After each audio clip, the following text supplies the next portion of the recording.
Hello and welcome everyone to my first non-review type video. I guess it's technically not my first non-review type video, but it's my first non-review type video ever since I decided to start being consistent. And so in this one, I think I'd like to take on the challenge of trying to explain to you guys of what negators actually are. I think it's quite relevant seeing as we got some new revelations to negators in the last few chapters. So I will give you a warning, if you are anime only viewer, this will probably contain some spoilers for you. I'm not completely caught up with the anime yet, but I'm certain what I'm going to say in this video will contain a few spoilers. I'm trying to keep the spoilers to a minimum, but yeah, it's the nature of the game. I'm sorry. Now, to understand negators, we first have to understand about these beings called Umas. Now, to be honest, I probably will make a separate video about Umas, but a quick rundown of what they are. They're basically the embodiments of rules. And you might be wondering, embodiments of rules, what do you mean by that? What do you mean by a rule? And this is where Undead Unluck gets quickly philosophical and abstract with it. I even want to kind of say metaphysical with it, but I'm not a huge philosophy guy, so I don't really know if that's the right word to use. But I can say Yoshifumi-san gets really out there with it. So from the examples we really have, a rule can really be anything at all. Some of the easier ones to understand are like rules like death and war. Maybe luck is you could kind of understand as being a rule, but yeah, essentially Umas are the embodiment of that rule. So for example, you probably know about Uma Galaxy. That was one of the first like big Umas to be added as a penalty. In the Undead Unluck world, they actually didn't have stars and other planets and whatnot until Galaxy existed, and that big form of Galaxy, that is an Uma. That is the embodiment of the rule. So rule is essentially a principle of the world. So now that you kind of have an understanding of what Umas and rules are, essentially negators are the opposition to rules. So Andy is undead. He is the opposition of the death rule. He negates the death rule. Fuko, on the other hand, is the opposite of the luck rule. Anyone she touches and who she is fond of, she negates their luck. So if she had a friend and they were like the world's greatest poker player, and Fuko was sitting at the table with them, and they're like having great hand after great hand, but Fuko accidentally touches them and says, "Whoa, you're having a great game." The next hand they pull is just gonna be absolute shit because she touched it, reduced all their luck down to zero essentially. In fact, if she likes them enough, she can negate their luck to -0 and like cause like a lampshade from the ceiling just to fall and kill them. Now negators can come in two types, self-targeting types and external targeting types. The typings are pretty self-explanatory. A self-targeting negator can only affect themselves with their negation abilities. An external targeting type negator can only affect other people with their negation abilities. So Andy is a self-targeting type. He negates death for himself. Otherwise he'd be pretty broken if he could negate death for other people. I'm wondering, to be honest, in future of the story, maybe the self-targeting types can expand on their abilities and actually start to affect other things. Kind of like a devil fruit awakening. And so yeah, Fuko is an external targeting type. She negates the luck of people around her.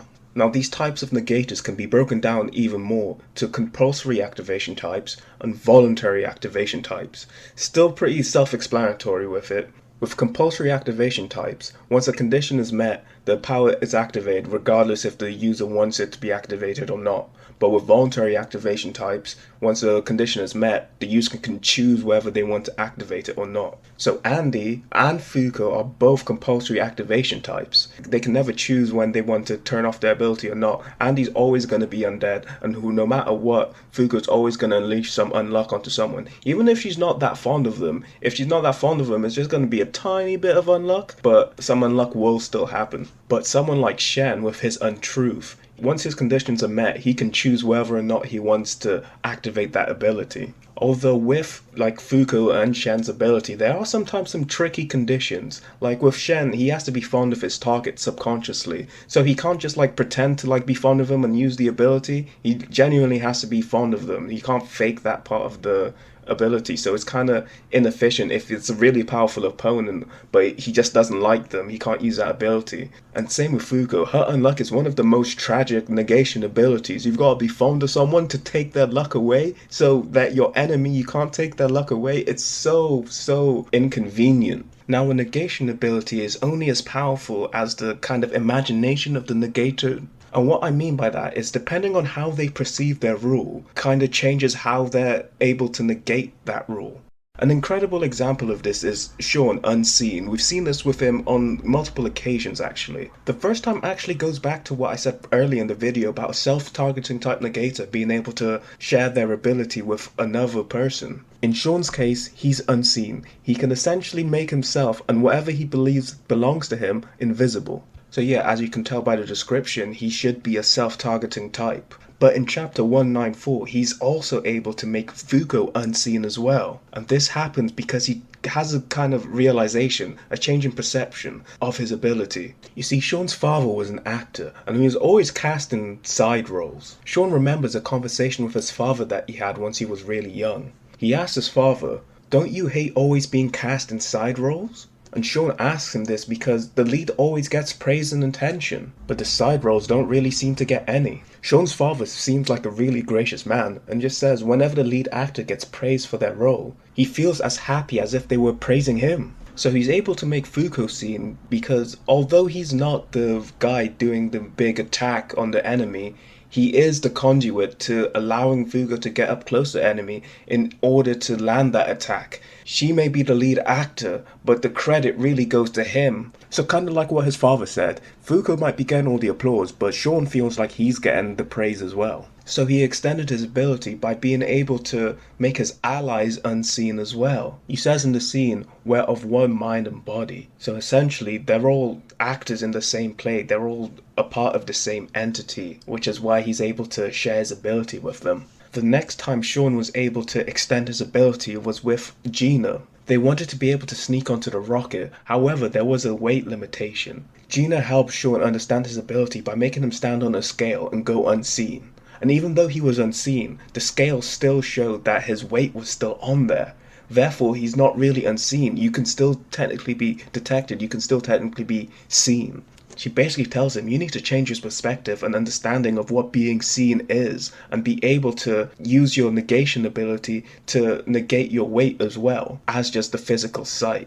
And eventually he's able to do this as well. And he probably has more opportunity to expand his ability, because when he was initially captured by Fuko and Nico at the start of this loop, they were using thermal signatures to be able to see him. So if he figures this out as well, he can be completely invisible. Maybe he could be able to go as far to negate his sound as well, so he takes a step and they can't even hear him. So yeah, negators aren't limited by the initial understanding of the rule that they're negating. Even Andy was able to extend his ability. He used to always regenerate from his head because he always thought that you need your brain to think, and if you can't think, that means you're dead. Even Victor pointed that out as a worthless perception, and so that's why Andy changed, and now he's able to regenerate from any body part.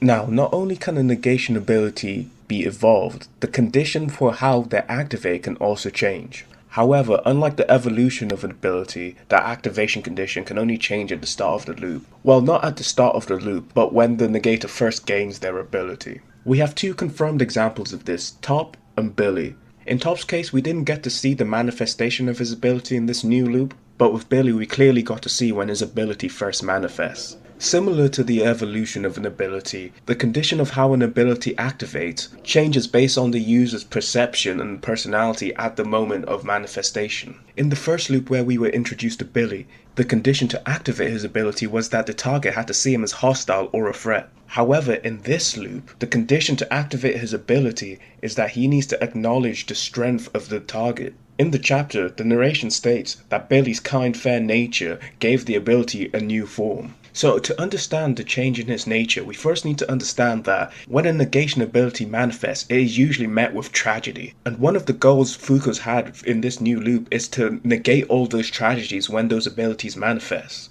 So in the typical situation with Billy's manifestation, it would have happened with Undecrease's and Untel's manifestation as well, causing a whole huge amount of tragedy, and he would have seen the world as unfair, but in a much more bleak way. But because Fuko was there to help out, and Billy saw the trust of the Union, his whole perception changed at the moment of manifestation, so his condition for his ability changed as well. Now we've talked about what negation abilities are, the types of them, and how they can even be expanded, but how are negators actually chosen? Now initially we kind of thought that negation abilities were chosen at random, and then we kind of thought they were chosen at random, but it was placed on by God. But then a question remained. If the negation abilities are chosen at random, Why are the same people negators in every loop? And specifically, in Haruka's family line, why did they all have the unbreakable ability? And also, another caveat is, when Shen died, Untruth went straight to Mui. If God was the one passing on these negation ability, why would she give him such a help like that? To give Mui Untruth in such a difficult situation. And we come to find out in some of the latest chapters that negation abilities are passed down from the previous negator to the next, kind of like the Avatar. And even similar to the Avatar, negators can actually reach the state where they communicate to the past souls of the previous negators. And with this, negators can communicate them and learn new tricks of how to use their abilities. But that still does leave the question, how were the initial negators created? I still don't have an answer to that. But we did pick up some interesting terminology from Luna in one of the last chapters. She said that Juiz and Undead Victor are first generation negators. However, Fuko is a second generation negator. In my chapter review, I was kind of confused of what this means, first and second generation negator, because Fuko is a second generation negator, but she has had previous Unluck users before her, so wouldn't that make her like a seventh generation negator, I was thinking? I have a theory on this, but first you need to understand that although negators negate a rule, there are an disproportionate amount of negators to rules. So there are way more rules than there are negators. And not every negator has a rule pairing. So there's unchange and change. But there is no unbeast. There's a beast rule, but there's no unbeast. That's the one we have hard confirmed at the moment. I can't say for any other rule, but there isn't a negator for every rule. Yeah, so knowing that, I think that there was initially a set of negators created by God and Luna. They were just like, they're setting up this game, they're setting up, oh, who's the players in this game? They can't just be the humans. We've got all these rules. We need some kind of battle against the rules. It's like, okay, I'll give you some negators. Then the game started. Those were the first generation negators. Undead, Injustice. It makes sense that they were some of the first negators because the master rules contain death and justice. So yeah, they were some of the first rules. So some of the first negators were probably based off the master rules. And I'm thinking maybe around the 50th loop, Luna was like, yeah, these negators aren't really getting anywhere. I think I need some more help. You need to add some more negators. And then they just added some more negators, and that's what makes Fuko a second generation negator. Those negation abilities weren't there from the first, like, 50 loops. But yeah, that's my thinking of how maybe the negators came to be. I'm pretty sure that's all I can cover in this video about negators. Thank you for watching all the way to here if you made it here, and I'll see you later.